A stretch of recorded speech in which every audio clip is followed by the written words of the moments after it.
Once upon a time, away from the congested cities and turbulent highways, there existed a village that the maps had not remembered. A village called Agbátan. The gods were said to have turned their backs on it. That even rain, sweet, persistent rain, had packed its load and moved away. The earth cracked. Rivers receded like shame. And the trees forgot how to dance. Cattle dwindled. Children numbered maroches like dreams. And the village elders no longer concluded meetings in laughter. Agbátan was wasting away. Not just in flesh, but in spirit. And in this dying world, there lived a man with great dreadlocks, clay-stained fingers, and eyes that saw too much. His name was Baba Yare. Nobody properly knew where he had emerged from. He had just appeared on one harmattan morning, years ago, taking up residence in a crumbling hut at the edge of the village, fringing pots with fingers that moved with the rhythm of thunder. They said he was crazy, but wise as well. Never loud. Never pleaded. Never sold his pots for money. But somehow, never lacked anything. Children feared him. Women spoke behind their hands that he spoke to his clay. Men avoided his eye, not respect, but because they felt. One morning, as the village awoke to yet another day of hope and starvation, the elders sounded the equi-drum. A meeting.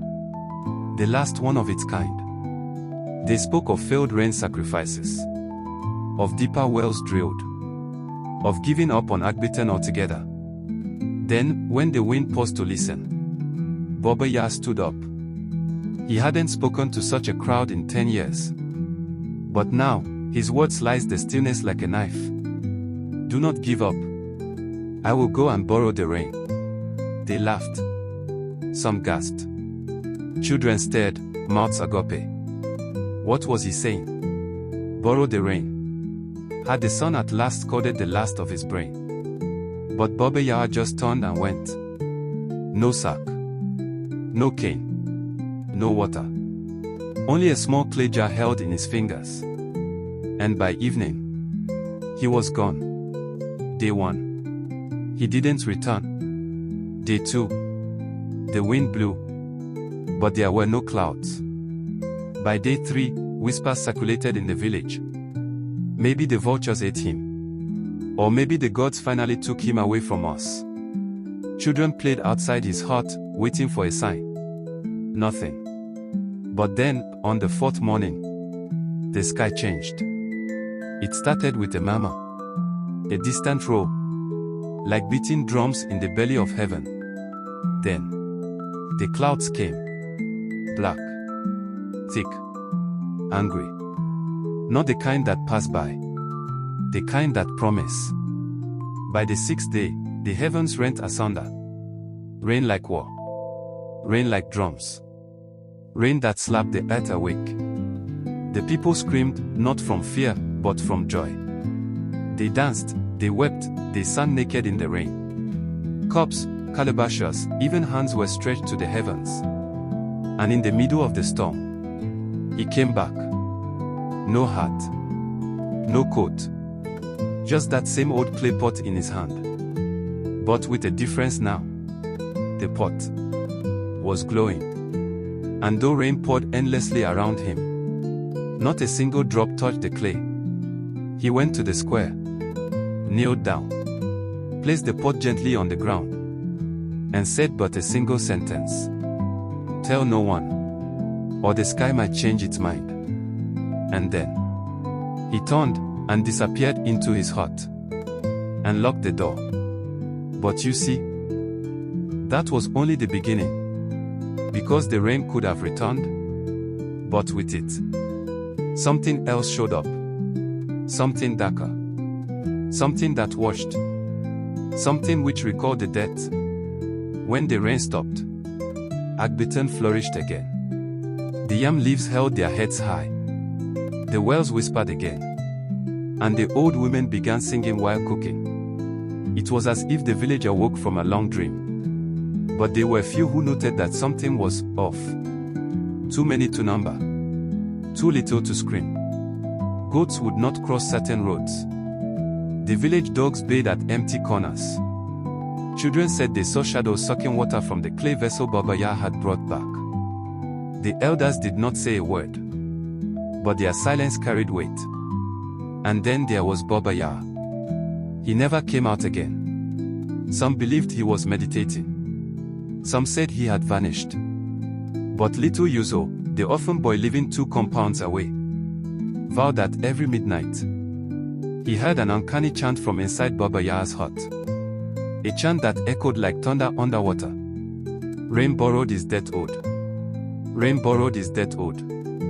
A week later, the elders called another meeting. We must know what price was paid for this rain. Rain is blessing.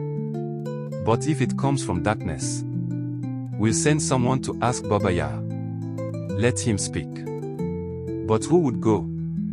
Even the bravest hunters feared the silence around that hut. Until a voice rose from the back. I'll go. It was Ajuma, the daughter of the late herbalist.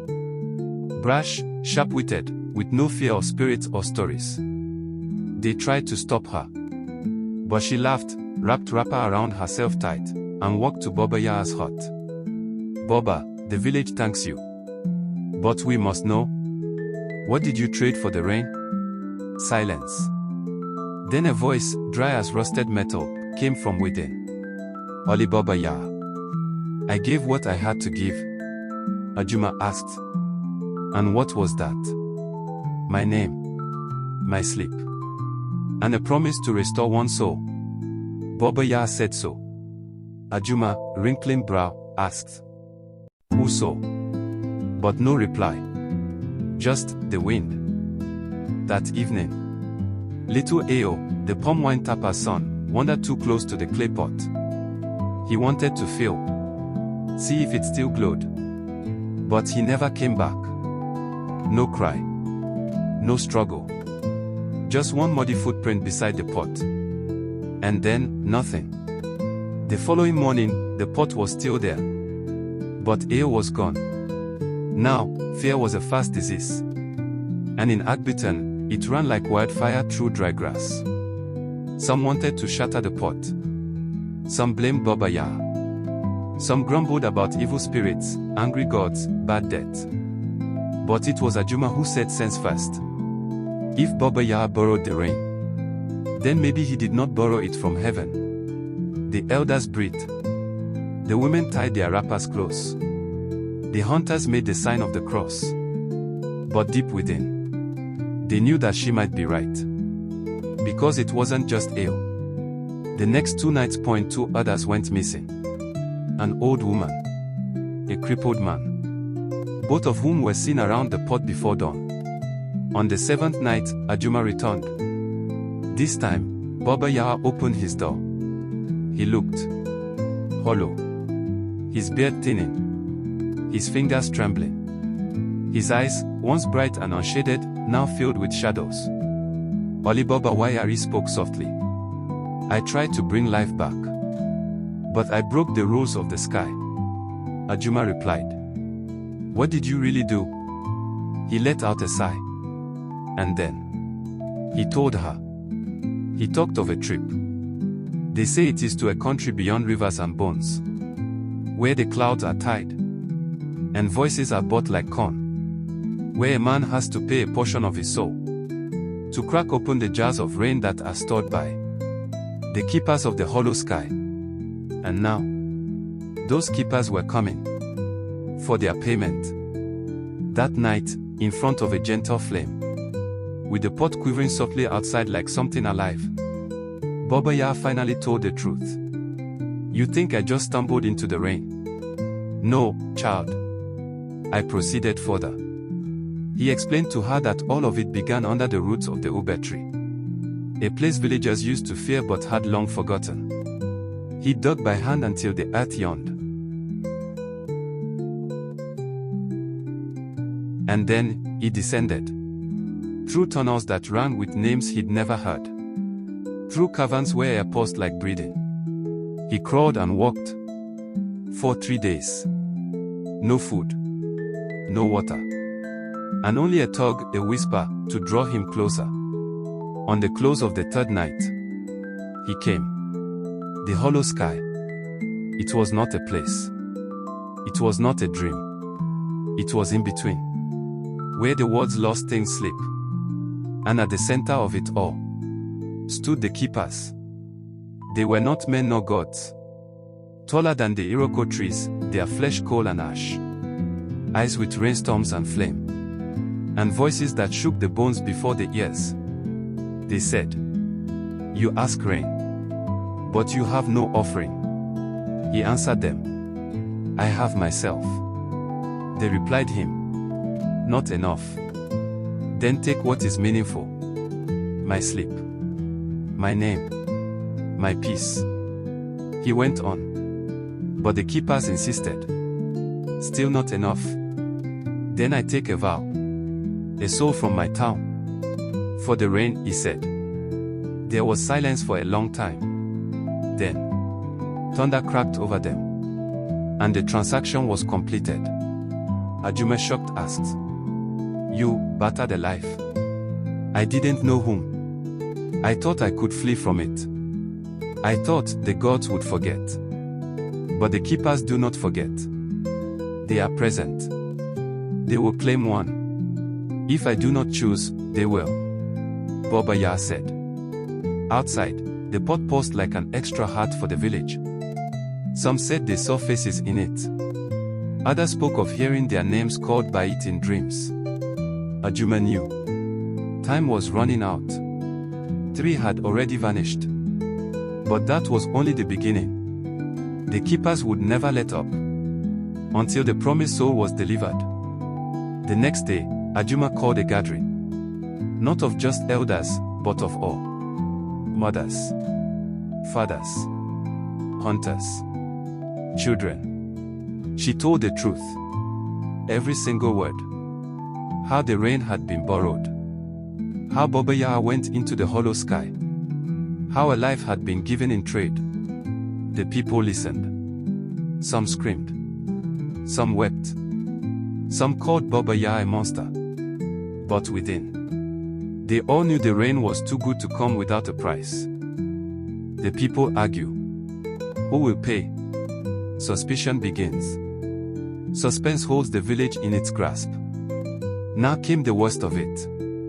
Who would be sacrificed? Fingers began to point. Let it be Baba Yare. No, he's the messenger, the gods won't take him. Let it be a stranger. Let it be Ajuma. She knows too much. Suspicion led to poison. Neighbors turned on neighbors. Brothers could not meet each other's eyes. Fear lingered at every doorstep. That night, Baba Yare stood beside the pot. He looked up towards the dark horizon. Rain had begun to fall again, gentle this time.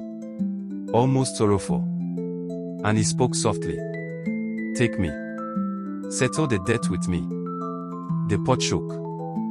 The rain stopped. But then, nothing happened. Then voices from the pot announced. The bargain was clear. You are the borrower, not the price. But at near dawn, Ajuma saw something. A truth hidden in Baba Yare's words.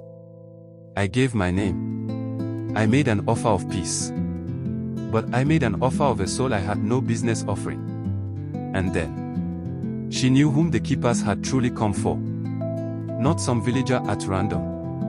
Not an offering. They had come for one Baba Yare had ever loved and left behind. Ajuma did not sleep. Not since Baba Yare's disclosure. Not with the pot boiling like a wicked heart on the square. Not with 3 villagers already dead. She wandered Agbátan, thinking, remembering. Heard by her the whispers that wind carried. And then she heard it. A name. Faint, yet familiar. Spoken as if the rain itself whispered it into her ear. Koya. The name revealed something. A memory she hadn't known she had. A night, years and years ago. A woman running in a storm. Carrying a baby. Weeping. Weeping a man's name. Yare. She remembered now. She'd only been 5 years old. hiding behind a tree as villagers cursed and blamed the woman with madness. That woman was her mother.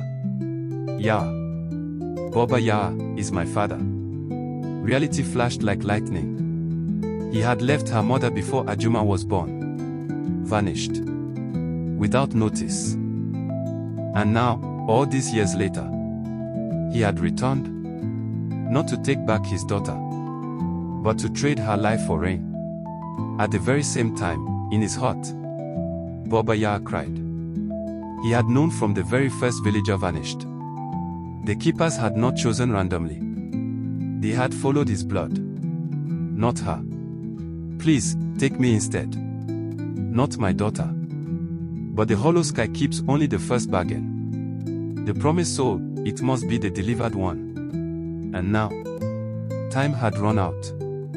That night, the village would not sleep. Children cried. Fires refused to light. And the pot in the square began to crack. One name filled the air again and again. Ajuma. Ajuma. Ajuma. The keepers had come to reclaim what was owed. But Ajuma had prepared. She was her mother's daughter. Strong. Unbreakable. And she knew now, sometimes, it is not the bargainer who pays the cost. It is the innocent who carry the scar. Baba Yare screamed out, "Stop. She's my daughter. Take me instead." But the wind didn't stop. The rain began again, cold, heavy, final. The earth cracked. The pot burst open. And out of it, they came. The keepers of the hollow sky. Silent. Awful. Unchanging. They moved in upon Ajuma. The keepers together said, "The promise is here. The soul is ready. Shall we take her?" "What do I do if I don't keep the promise?" Baba Yare asked. Then the rain returns whence it came. And something worse than this takes its place. Ajuma ran to her father. "No, Papa. I will not escape. If my life is to save many, so be it." Baba Yare weeps. Collapses at her feet. Tries to clasp her hands. "Forgive me. I have already forgiven you," Ajuma muttered. Then, things changed. The wind stopped. The rain was suspended halfway to the ground. And a voice, old, female, thunderous, arose out of the earth itself. Enough. The keepers didn't move. It was the Sky Mother. Spirit of the rain. Watcher of oaths. Judge of all that comes between land and sky. She had listened silently. But now, she'd seen enough. That balance is holy. Let her live. Let the rain fall. And let the debt be paid by love. The keepers bowed their heads and disappeared.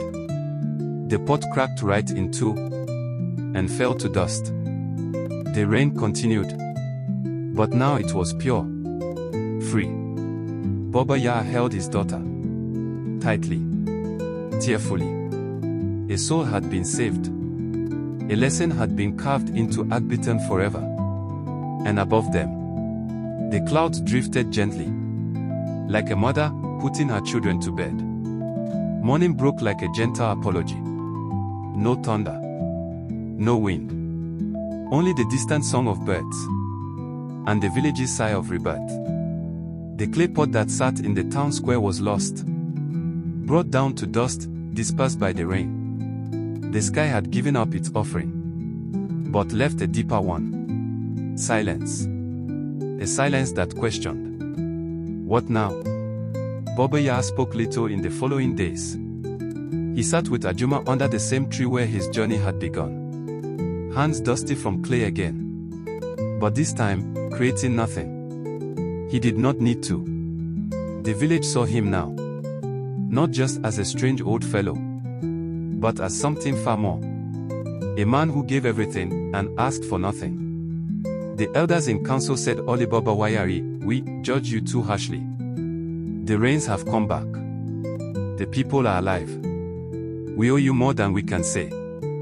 But only Baba Yare replied gently, "You owe me nothing. The rains were never mine to offer. I only asked and paid." Ajuma, the village's former loudest mouth, became its new heartbeat. Taught the children to speak truth, how to listen for silence, how to recall what most would seek to forget. She bore no resentment, only fire, and the fortitude of knowing herself. One night, as the sun bled gold across Agbátan, Baba Yare did something everyone didn't expect. He resumed working with clay, but not to create a vessel for spirits, not to hold water or keep secrets. He made a plain pot, round, empty, clean. He inscribed only one line on it: "Let rain fall where truth is spoken." Left it on the village border. Didn't tell them what it was. Just smiled. Years passed. The rain still fell. Steady. Kind. Never too much. Never too little. People no longer feared the sky. They farmed. They loved. They remembered. And on the edge of Agbátan, that plain pot still stands. Never used. Never broken. A reminder that certain debts cannot ever truly be paid. But some hearts pay nevertheless. And the fellow who borrowed rain, he grew old, but never bitter. For he had returned the most the sky had ever taken: hope.